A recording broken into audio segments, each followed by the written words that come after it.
I never wrote down the real reason Section 12 of the Lewis River Trail was shut down. The official report says severe environmental damage caused by an unknown source. That language passed review, cleared the regional office, and kept hikers out of a place they were never meant to enter. What it didn't say is that a native elder warned me I was about to walk into dogman territory, and that his tribe had been dealing with them for decades. Before I tell you what happened, understand this: I'm not prone to superstition. My name is Ethan Scott. In 1991, I was a trail inspector for the U.S. Forest Service, mid-40s, 12 years on the job. My work was simple: hike, measure, photograph, report. Trees fall, erosion happens, bears wander through campsites. There is always an explanation. Until the morning everything stopped having one. If you're listening to this because you enjoy cryptid stories, I get it. But if you've ever worked deep wilderness, you know the forest has rules, and when those rules break, it's never random. If you've had something like this happen to you, leave a comment. I read every one. Sometimes silence is worse than knowing you're not alone. It started on a Monday morning at the Trout Lake Ranger Station in southern Washington. I pulled in just before 8 a.m., parked my white Forest Service Chevy K1500, and grabbed my coffee thermos like any other day. Inside, my supervisor, Bill Henderson, was pacing. Bill didn't pace. He sat, drank burnt coffee, and complained about budgets. Seeing him move was the first sign something was off. "Ethan," he said, waving me in, "we've got a problem up on the Lewis River Trail. Section 12. I set my thermos down and opened my field notebook out of habit. "What kind of problem?" "The maintenance crew refuses to go back." That got my attention. Trail crews don't scare easily. They deal with bears, cougars, weather, isolation. Refuses how? I asked. "Third day in a row," Bill said. "Crew chief says the area feels wrong. Says the damage doesn't make sense." Wrong isn't a word that belongs in a federal report. Bill spread a topo map across his desk and tapped a circled section of trail winding through old-growth forest near the Lewis River. "I need documentation," he said. "Real measurements. Real photos. Something I can put my name on." I shrugged. "Probably a bear. Early summer, maybe a sow with cubs." Bill shook his head. "Torres said it's not bears." Torres was a former Marine. If he said something wasn't a bear, I listened. 2 hours later I was loading my pack: tent, sleeping bag, stove, first aid kit, compass, topo maps, camera, CB radio. I packed for 4 days, just in case. Section 12 was about 8 miles in, near an abandoned fire lookout foundation. Remote, but not unheard of. The drive took 90 minutes on logging roads that hadn't been graded in years. I passed one logging truck and a battered Subaru heading out. The trailhead was empty when I arrived just after 1 p.m. The first few miles were normal. Cathedral quiet old growth, filtered sunlight, river glimpses through the trees. Around mile 4, things changed. No birds. No squirrels. No insects. The forest wasn't quiet, it was absent. Like someone had muted it. By the time I reached Section 12, I understood why the crew had walked. A Douglas fir, 80 feet tall, 3 feet thick, had been pushed over. Not cut. Not uprooted by wind. Pushed. The root ball was torn clean from stable ground, soil still clinging to it. No rot. No slope failure. 50 yards farther, a cedar stump that had been there for decades was ripped out of the earth and dragged 20 feet off trail. The stump weighed hundreds of pounds. There were gouges in the ground, long, deep furrows like claws, but far too large for any bear I'd ever tracked. I was photographing a flattened circle of forest floor, 15 feet across, when I heard a voice behind me. "You should not be here." I spun, hand already on my bear spray. An elderly native man stood on the trail, maybe 20 feet away. Jeans, red flannel, canvas jacket. Long gray hair tied back. He carried a cedar walking stick worn smooth with age. "I'm Ethan Scott, Forest Service," I said. "Trail inspection." "I know who you are," he replied calmly. "My name is Thomas White Crow." There was nothing mystical about him. No theatrics. Just certainty. He stepped closer and gestured at the destruction around us. "This is not random," he said. "This is a boundary." I frowned. A boundary for what? Bears? Cougars. Thomas looked me dead in the eyes. Dogman. The word landed heavier than it should have. He didn't smile. Didn't dramatize it. My tribe has been meeting with them for generations, he continued. Not stories. Not sightings. Meetings. I almost laughed, almost. But then he pointed down the trail, tracing the line of destruction with his stick. They mark where they want you to stop, he said. And you just crossed it. I told him I had a job to do. That I needed to finish the inspection. Thomas studied me for a long moment. Then listen carefully, he said. Do not travel at dusk or dawn. Do not leave food unattended. And if you hear 3 wood knocks, you turn around and leave. He reached into his jacket and handed me a small leather pouch. Tobacco and sage, he said. If you see one, leave this and back away slowly. I took it, unsure why my hands were shaking. What's driving them so close to the trails? I asked. Thomas's expression darkened. Something worse than you, he said. Something that scares even them. Then he turned and walked back down the trail, disappearing into the trees without a sound. I stood there longer than I'd like to admit, staring at the destruction, the pouch in my hand, and the trail ahead. Then I shouldered my pack and kept walking. Within 2 hours, I would learn exactly how real dogmen are, and why some boundaries exist for a reason. The forest changed the moment I crossed the boundary Thomas White Crow had warned me about. There was no line on the map. No marker I could photograph or measure. But every step past that invisible threshold felt heavier, like the air itself resisted movement. The temperature hadn't dropped, yet my skin prickled as if I'd stepped into shade after standing in sun too long. I checked my watch. 3:12 p.m. Plenty of daylight. No reason to rush. And yet every instinct I had was telling me to turn around. I forced myself into routine. Measure. Document. Photograph. Fear comes from uncertainty, and uncertainty disappears under data. The trail damage continued in a way that felt deliberate. Trees weren't just damaged, they were arranged. Large branches were snapped and laid across the trail at waist height, forcing anyone walking to step over them. Others were twisted off and driven into the ground at angles, like markers. At one point, I found bark stripped clean from a cedar trunk in a vertical line starting around 5 feet and ending near 12. Bears will strip bark, but they do it randomly, sloppily. This was controlled. Even. Intentional. I photographed everything, noting height, direction, and spacing. The silence followed me. No birds. No insects. No wind. Just my boots and my breathing. About 40 minutes past the boundary, I reached a shallow stream crossing. The banks were muddy from spring runoff, the kind of place that preserves detail. That's where I found the track. At first glance, my brain tried to categorize it as human. Habit. Training. But the longer I looked, the worse that explanation fit. The print was massive, 17 inches long, nearly 7 inches wide at the ball. 5 toes. Thick. Blunt. Slight claw impressions at the tips. But the heel was wrong. Too narrow. Raised differently. Digitigrade. Whatever made it walked upright, but not like a man. I measured depth. Almost 2 inches in damp soil.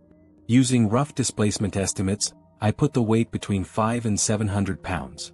I sat back on my heels, notebook open, pen hovering uselessly over the page. Dogman. The words surfaced uninvited. I followed the prints for about 20 yards before they veered off the trail and disappeared into fir needles and undergrowth. The stride was long, over 4 feet between steps, and unhurried. Not chasing. Not fleeing. Patrolling. I forced myself to stand. This was no longer just a trail inspection. This was evidence. I was about a mile from the old fire lookout foundation. Daylight would hold another 3 hours. Thomas's warning about dusk echoed in my head, but abandoning the inspection now would mean unanswered questions, and a supervisor who wouldn't accept folklore as justification. I decided to push on. The deeper I went, the more the forest felt like it was watching me. Not in a paranoid way. Not jumpy shadows or imagined movement. In a calculated way. Branches snapped in the distance, not crashing, just a single crack. Then another. From a different direction. I stopped and listened. Nothing followed. 20 minutes later, I found the structure. It sat 15 feet off the trail, partially hidden behind sword ferns and fallen logs. At first, I thought it was storm debris. Then the geometry clicked. A crude linter, almost teepee-shaped, constructed from interwoven branches and saplings. 8 feet tall. 6 feet wide. Some of the support logs were thicker than my thigh. No human built this. No hiker hauled this much material that far from the trail without leaving tools or trash behind. Tufts of dark fur were caught on the bark, coarse, oily, longer than bare hair. I bagged a sample. The smell hit me then.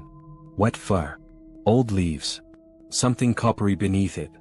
I checked my watch. 5:08 p.m. Time to make camp. The old fire lookout foundation sat on a small rise overlooking the trees. Concrete pad, rusted bolts, a cleared perimeter. Defensible. Visible. I reached it at 5:45 p.m. and set up fast. As the sun dipped lower, the forest felt like it was closing in. Shadows stretched unnaturally long between trunks. The silence deepened. I cooked a dehydrated meal, drank coffee I didn't need, and kept scanning the tree line. That feeling returned, the one you get when you're being observed by something that doesn't blink. At 7:50 p.m., movement. Brush rustling to the east. Heavy. Controlled. 10 minutes later, the same sound to the north. Then west. Then south. A slow circle. I sat on the concrete with my back against my tent, flashlight in one hand, bear spray in the other. My CB radio hissed with static. At 8:12 p.m., I heard footsteps. Two-legged. Measured. Deliberate. Not pacing. Not stalking. Evaluating. I stood slowly and spoke, keeping my voice steady. I'm Forest Service. I'm just camping for the night. The footsteps stopped. The forest went dead silent. Then came the sound Thomas had warned me about. Crack. Crack. Crack. 3 evenly spaced wood knocks from directly ahead. My chest tightened. 3 meant warning. Before I could react, the sound was answered behind me. 5 knocks. Rapid. Closer. They had coordinated. My hands shook as I reached into my jacket and pulled out the leather pouch. I poured the tobacco and sage onto the concrete at my feet. This is a gift, I said aloud. I mean no harm. I'm leaving at first light. For a long moment, nothing happened. Then the breathing started. Deep. Slow. Not animal panic, controlled respiration. And then it stepped into the edge of my flashlight beam. 7.5 feet tall. Maybe more. Digitigrade legs bent wrong for anything human. Broad chest. Narrow waist. Arms too long, ending in hands that looked disturbingly capable. The head was pure canine, elongated snout, thick jaw, ears set high, but the eyes stopped me cold. Amber. Focused. Evaluating. This wasn't a monster. This was an authority. It looked at me. Then at the offering. It stepped forward once. The smell intensified, wet fur and iron. It crouched, still taller than me, and touched the tobacco with careful fingers. Inhaled. Then it looked back at me. And in that moment, I understood the truth Thomas hadn't said out loud. Dogmen didn't hide because they were afraid of us. They hid because letting us know they existed would force them to stop being patient. After a long second, it backed away into the darkness. The pressure lifted. The forest breathed again. I didn't sleep that night. And at dawn, I would realize that encounter was only a warning, not the real threat pushing them toward us. I didn't sleep. That's the simple version. The honest version is that I spent the night sitting upright against the concrete foundation, flashlight resting on my knee, listening to a forest that never fully relaxed again. Whatever had stepped into my camp that night had withdrawn, but it hadn't left. I could feel that in the way the darkness pressed in just beyond the reach of my light. The forest wasn't hostile anymore. It was alert. Watchful. Like guards changing shifts instead of going home.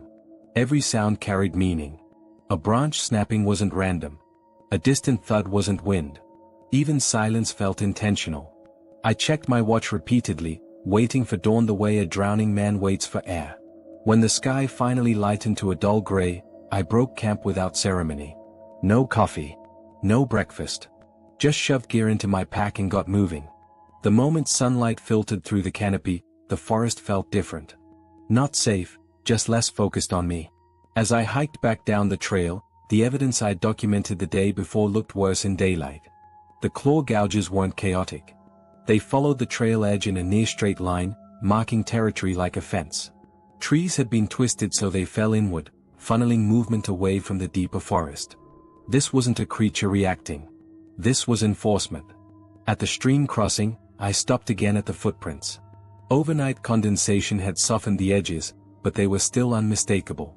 I photographed them one last time, then deliberately stepped around them. It felt wrong to erase anything. I reached the boundary area, the first major line of destruction, just after 8:30 a.m. That's where I saw Thomas White Crow again. He stood exactly where I'd met him the day before, leaning on his cedar stick, as if he'd never moved. "You crossed," he said. It wasn't an accusation. Just a statement. "Yes," I replied. My voice sounded hoarse, older. "I saw one." Thomas nodded once. "A watcher." "How do you know?" "Because you're standing here alive." We sat on a fallen log just off the trail. I told him everything, the tracks, the structure, the circling, the wood knocks, the dogman stepping into the light. I didn't dramatize it. I didn't need to. Thomas listened with his eyes closed, like he was checking details against a long memory. When I finished, he was quiet for a long time.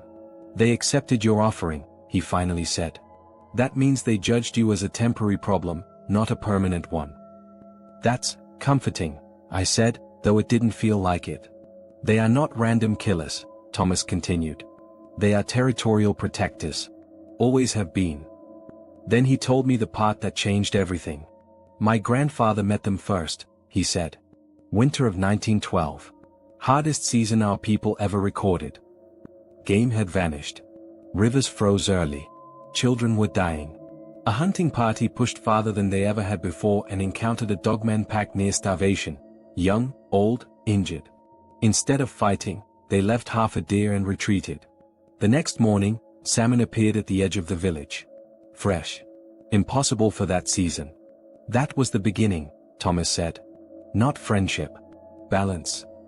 Over the decades, his tribe learned patterns. Boundaries. Signals. What actions brought warning versus escalation. "They don't like machines," he said. "They don't like sudden noise. They don't like the earth being wounded." That explained why they'd been so active lately. Something was violating the deep forest. Thomas reached into his jacket and pulled out a faded Polaroid photograph. He handed it to me. It showed devastation. Trees snapped like matchsticks. Soil blasted outward from a crater nearly 30 feet wide. Twisted metal half buried in earth. "This is one of 4, he said. "All within the last 4 months." "What caused it?" I asked. "They don't know," Thomas replied. "Only that it kills without warning." Seismic testing. The realization hit me hard. I'd seen similar damage years earlier during a sanctioned geological survey. Explosive charges. Shockwaves. Except this was protected land. "They're being pushed out," Thomas said. "Closer to trails. Closer to people. That's why you were warned instead of attacked." I understood then. The dogmen weren't the threat. They were refugees. That afternoon, I filed my report. I wrote carefully. Technically. Truthfully, but selectively. Extensive structural damage. Unknown source. Recommend immediate closure pending investigation. Bill Henderson frowned, but the photos did the arguing for me. Section 12 was closed by sunset. That evening, Thomas invited me to his home. Inside, one wall was covered in maps. Not USGS, tribal maps laid over government ones. Dogman territories marked in green. Boundaries in red. "They move in packs," he explained. 3 main groups in this region. The one you met guards this boundary. "You said you've been meeting them," I said. "How?" Thomas smiled faintly. Carefully. He told me about the protocols. Offerings. Times. Places. How eye contact could be interpreted as challenge. How dogman read intent more than language. "They understand planning," he said. "They understand cause and effect. They understand loss." That night, he asked me something I wasn't prepared for. "Will you help me?" I hesitated. "I'm a trail inspector. I don't have authority to." "You have access," Thomas interrupted. and you have already been judged. I thought of the amber eyes in my flashlight beam. Of the careful fingers touching the offering. Yes, I said. I'll help. We planned to meet the pack matriarch at dawn. That night, Thomas performed a calling ritual, drumming, low chanting, at a boundary marker. The response came from deep in the forest. Not aggressive. Acknowledging. They agree, he said simply. As I lay awake on his couch later, the truth settled in. I wasn't documenting a cryptid encounter anymore. I was standing between a displaced apex species and the system that had wounded their home. And tomorrow, I would meet the one who decided whether humans were worth tolerating at all. Dawn came cold and colorless, the kind of morning where the fog hangs low and sound carries farther than it should. We left Thomas's house before first light. No small talk. No coffee. Just packs, flashlights, and the quiet understanding that whatever happened next would not be undone. We drove until the forest road narrowed to something barely passable, then parked and continued on foot. The trail Thomas chose wasn't on any map I'd ever seen. It wasn't a trail at all, just a series of subtle signs, bent branches, stacked stones, faint clearings that only made sense once you were shown how to see them. As the sky began to brighten, the forest changed again. This time, it wasn't oppressive. It was attentive. We reached the meeting place just as the sun crested the ridge. A small meadow opened between ancient cedars, dew clinging to the grass, a narrow creek cutting through the earth like a seam. It felt untouched in a way that's hard to explain, not pristine, but respected. Thomas stopped at the edge.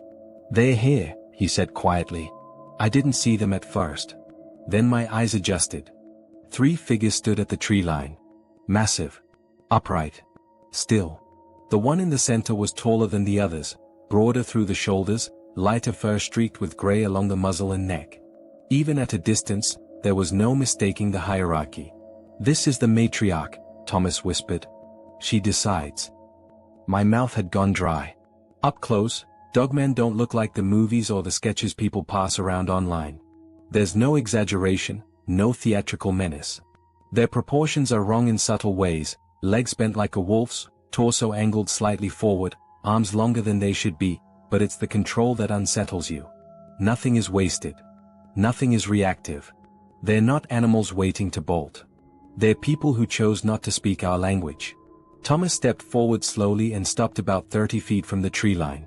I followed, keeping my eyes low, heart hammering so hard I was sure they could hear it. He spoke in his language, low, steady, respectful. No dramatic gestures. No pleading. The matriarch responded. The sound wasn't a growl or a howl. It was layered, deep rumbles under sharper vocalizations, almost like syllables overlapping. It carried weight. Meaning. Thomas turned to me. The offering. I slid my pack off and removed the frozen salmon Thomas had given me. My hands felt clumsy, oversized, like they didn't belong to me anymore. I placed the fish on the grass and stepped back. One of the younger dogmen, male, broad-chested, scarred along one arm, moved forward. He retrieved the salmon and brought it to the matriarch. She examined it. Smelled it. Then made a short sound that I felt more than heard. Approval. She looked at me then. Not like the watcher had the night before. This wasn't assessment. This was judgment. She turned and walked into the forest. Thomas didn't hesitate. He followed. I swallowed and went after them. The hike was brutal. No trail. Steep inclines. Fallen timber. The dogman moved effortlessly, weaving through terrain that left me scraped and breathless. They didn't slow down for us, but they didn't abandon us either. An hour in, we reached the first site. The ground was torn open like a wound. A crater nearly 40 feet across, ringed by shattered trees and exposed roots. Rock fragments littered the area. The smell was wrong, burned earth, oil, something metallic. And there, half buried in the soil, was twisted equipment. Metal housings. Cables. Fragments stamped with markings. My stomach dropped. Seismic gear. I recognized the design instantly. I'd seen it during training briefings years earlier. This is illegal, I muttered without thinking. The matriarch made a sharp sound and gestured with one long finger toward the crater. Thomas listened, then translated quietly. She says the ground screamed here. The explosion came without warning. 2 of their young were nearby. He paused. They were killed. The matriarch crouched and picked up a stick. With slow, deliberate motions, she drew in the dirt. Circles. Radiating lines. Stick figures knocked over. Then she drew more figures moving away, deeper into the forest, away from the circles. She looked at me. I knelt, heart pounding, and took my own stick. I drew layers beneath the ground. Equipment above. Lines traveling through the earth. It felt ridiculous, 2 species crouched in the dirt, drawing like children, but she watched closely. Intently. When I finished, she let out a low, mournful sound that echoed through the trees. Understanding. We visited 2 more sites. Each one worse than the last. Each one farther into territory that should never have been touched. By the 3rd, I was shaking with anger. Cascade Geological Survey, I said, reading the logo on a bent metal plate. They don't have permits for this kind of work in protected wilderness. Thomas's jaw tightened. Can you stop it? Yes, I said without hesitation. If I document this properly, they'll shut it down. Fines. Investigations. Federal involvement. The matriarch stepped closer. Up close, she was overwhelming, nearly 8 feet tall, scarred, eyes dark and reflective. She studied my face, my posture, my breathing. Then she did something I will never forget. She reached out and placed her hand on my shoulder. Her fingers were thick, calloused, warm. The touch lasted maybe a second. But it carried weight. Trust. Expectation. We hiked back in silence. At the meadow, the pack stopped. The matriarch gave one last look, then disappeared into the trees with the others, soundless as shadows. Thomas and I stood there long after they were gone. This is why we keep the secret, he said finally. Not to protect ourselves. To protect them. That afternoon, I became something I never expected to be. Not a witness. A guardian. The machinery stopped 2 weeks later. That's the version that made it into the files, clean, bureaucratic, stamped and archived. The real story began the morning after the meeting, when I sat at my desk at the ranger station with dirt still under my fingernails and the smell of burned earth stuck in my nose. I didn't sleep much after that day in the deep forest. Every time I closed my eyes, I saw the crater walls collapsing inward, heard Thomas translating the matriarch's words about the young killed without warning. Those weren't abstractions. They weren't metaphors. They were deaths caused by paperwork signed in offices far from the forest. I started by pulling permit records. Cascade Geological Survey had filed 4 non-invasive environmental assessment, language vague enough to slip past initial review. On paper, it was legal. In reality, they were using explosive seismic charges, something explicitly prohibited in protected wilderness zones. They'd assumed no one would ever see it. They were wrong. I built my report the way the Forest Service taught me to do it. Boring, thorough, impossible to dismiss. Coordinates. Photographs. Equipment serial numbers. Soil displacement measurements. Water contamination risk assessments. I never once mentioned Dogman. I didn't have to.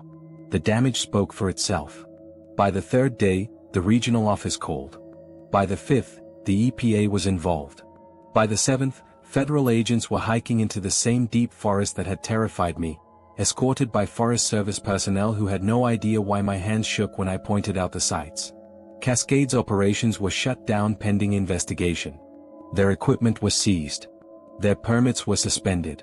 The explosions stopped. That's when Thomas called me. Peace is returning, he said simply. He didn't elaborate. He didn't need to. But the Dogmen weren't done with me yet. A week after the shutdown, Thomas asked me to meet him again at dusk, not for ceremony, but to observe. They want you to see something, he said. We hiked to a ridge overlooking one of the damaged zones. From there, we waited. At first, I saw nothing. Then the forest moved. Not suddenly. Not dramatically. Figures emerged between the trees, for this time. Larger group. One limping slightly, an old injury that hadn't healed cleanly. They approached the edge of the former blast site and stopped. The matriarch wasn't with them. This was a working group. One knelt and pressed his hand to the ground. Another sniffed the air. A third scanned the tree line with slow, deliberate head movements. They were assessing. Reclaiming. Thomas leaned close. They're deciding if it's safe to return. One of them noticed us. Our presence wasn't unexpected. That alone told me how closely we were being watched now. The dogman took a step forward and made a low, controlled sound. Not a warning, not a challenge. Acknowledgement. Then they turned back to their work. We stayed only a few minutes. Long enough to understand. On the hike back, Thomas finally told me the part he'd been holding back. "This is not the first time something like this has happened," he said. I stopped walking. "How bad?"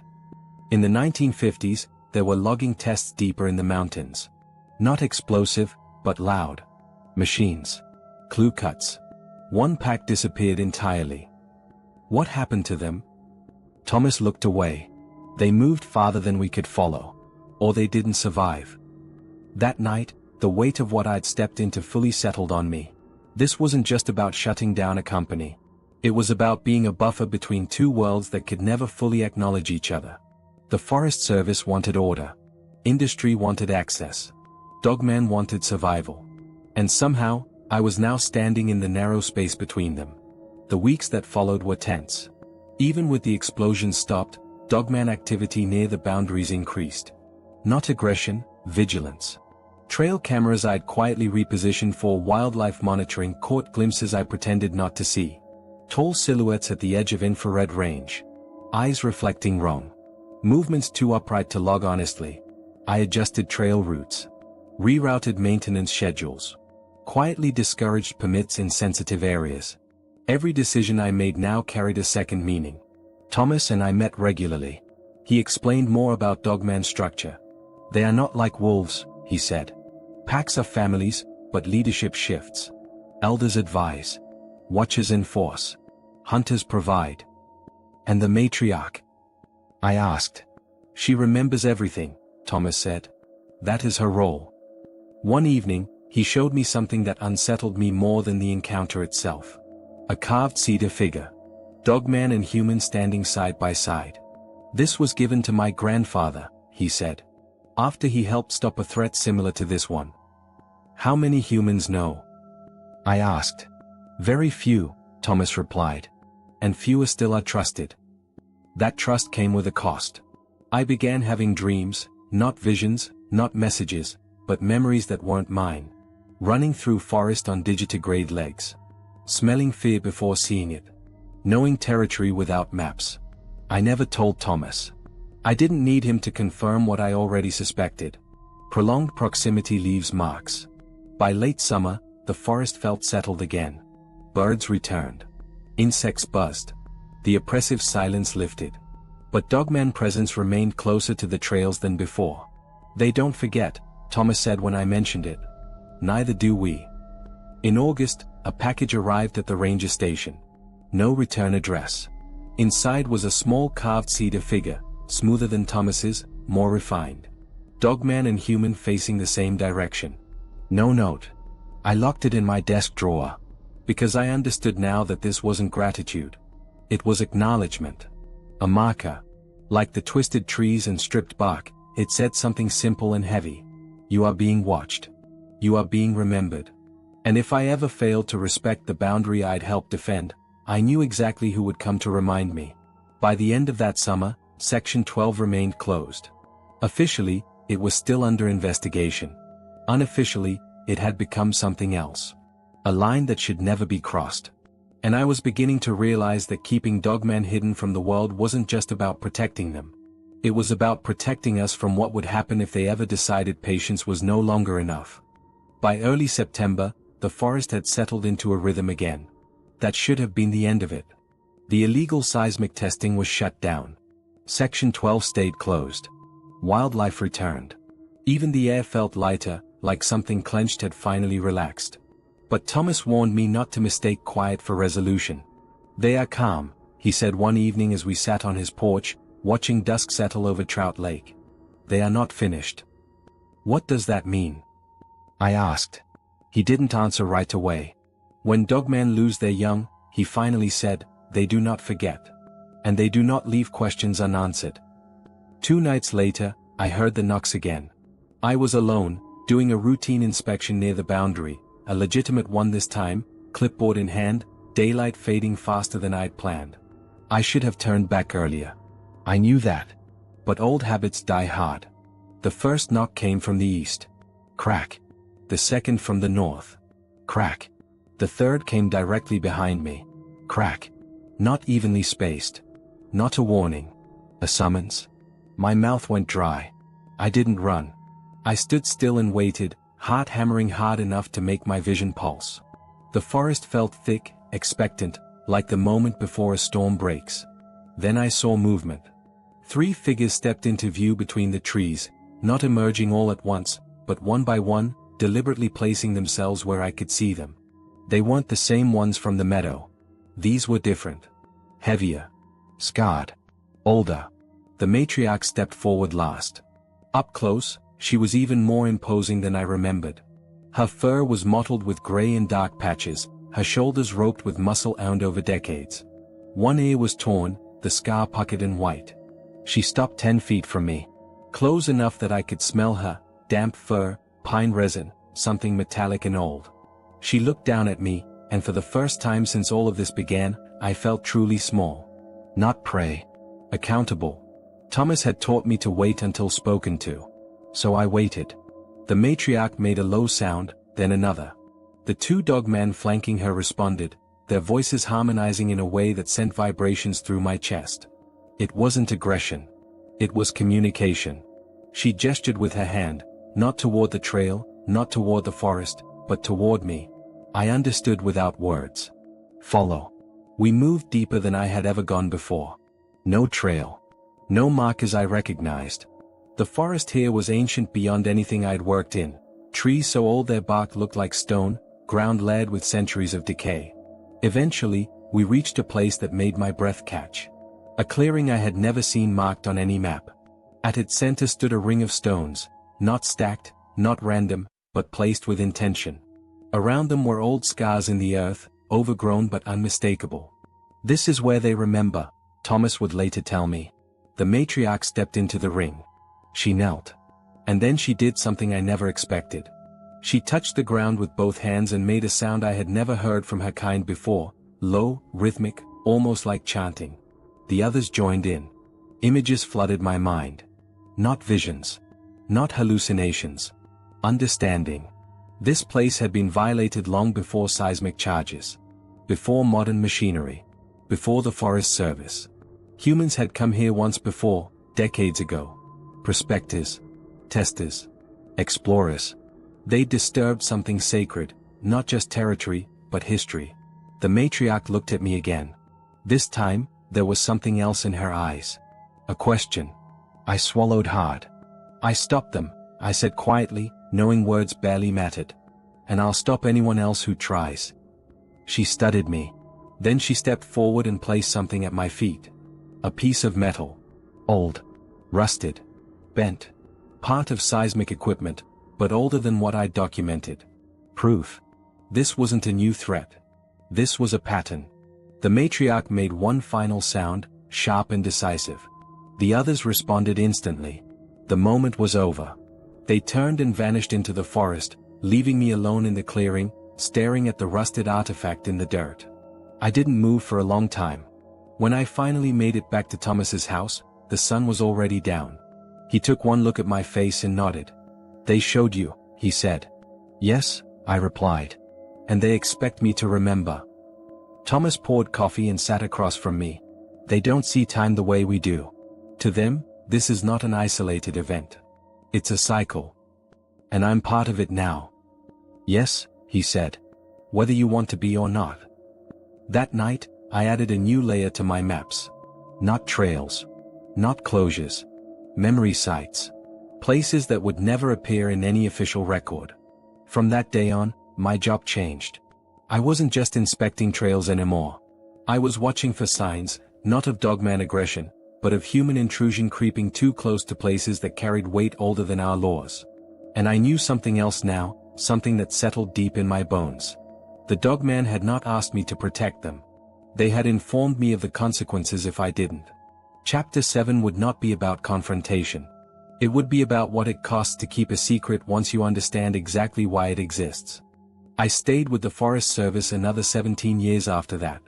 On paper, my career looked unremarkable, steady inspections, a few commendations, early mornings, sore knees, the quiet satisfaction of work that leaves no headlines behind. No one ever suspected that some of the most important decisions I made were never written down. Section 12 was never reopened. Officially, it remained under periodic review. Unofficially, it became a line no one crossed without my approval, and I never gave it. Every year, someone tried. New supervisors, budget analysts, recreation planners looking to optimize trail access. I learned how to bury proposals under layers of environmental concern, erosion risk, unstable terrain. All true, just not complete. I became very good at telling partial truths. Thomas and I kept in touch, though less often as the years passed. He aged faster than I expected. The kind of man who carries responsibility long enough eventually pays for it in his body. The forest remembers who protects it, he told me once, tapping his chest. But it also remembers who carries its secrets. I never asked him how often he still met them. I didn't need to. Sometimes, on inspections near the boundaries, I'd find signs that were never meant for tourists. A branch bent in a way that didn't match the wind. 3 stones stacked where none had been the week before. Scratches high on trunks that followed the old lines. Acknowledgement. Not friendship. Not gratitude. Recognition. The dreams faded eventually, but the awareness never did. I could still feel when I was being watched, not with hostility, but with expectation. Like a quiet reminder that agreements don't expire just because paperwork does. Thomas passed away in the winter of 2008. The official notice said heart failure. Peaceful. At home. At his funeral, his granddaughter handed me something wrapped in cloth. Inside was the cedar carving, the one he kept on his table. Dogman and human, standing side by side. He wanted you to have this, she said. He said you would know why. I did. After Thomas died, the meeting stopped, at least the human ones. The dogman didn't come to his porch anymore. They didn't leave signs near his house. But they didn't disappear. They never do. In 2013, a young ranger asked me about Section 12. Fresh out of school. Curious. Full of the kind of confidence that comes from believing the world is mapped and labeled. Why is it still closed? He asked. There's no active hazard report. I looked at him for a long moment before answering. Some hazards don't go away, I said. They just learn where they're not welcome. He laughed, thinking it was a joke. I didn't correct him. I retired 2 years later. The carving sits on my desk now as I record this, its surface worn smooth by my hands. I don't know why I'm finally telling this story. Maybe because time makes cowards of us all, or maybe because secrets grow heavier when the people who helped carry them are gone. I know how this sounds. I know most of you will explain it away, misidentification, folklore, stress, imagination. That's fine. Rational explanations keep the world functioning. But before you dismiss it entirely, consider this. There are places in the forest with no trails, no campsites, no reason for anyone to be there, and yet no one ever goes missing there either. There are regions that remain untouched not because we lack access, but because something ensures we don't linger. And there are predators that don't hunt us not because they can't, but because they've decided not to. Dogmen are not myths. They are not monsters roaming blindly in the dark. They are territorial, intelligent, patient, and far older in these forests than any agency, any law, any map you've ever trusted. They understand boundaries. They respect agreements. And they remember when those agreements are broken. If you ever find yourself deep in the woods and notice the forest go quiet all at once, don't wait to see why. If you hear footsteps pacing you upright where no trail exists, don't convince yourself it's your imagination. And if you hear 3 sharp knocks echo through the trees, evenly spaced, deliberate, turn around. Leave. Some secrets aren't meant to be exposed. They're meant to be guarded. And now that I've told you this, that responsibility doesn't belong to me alone anymore.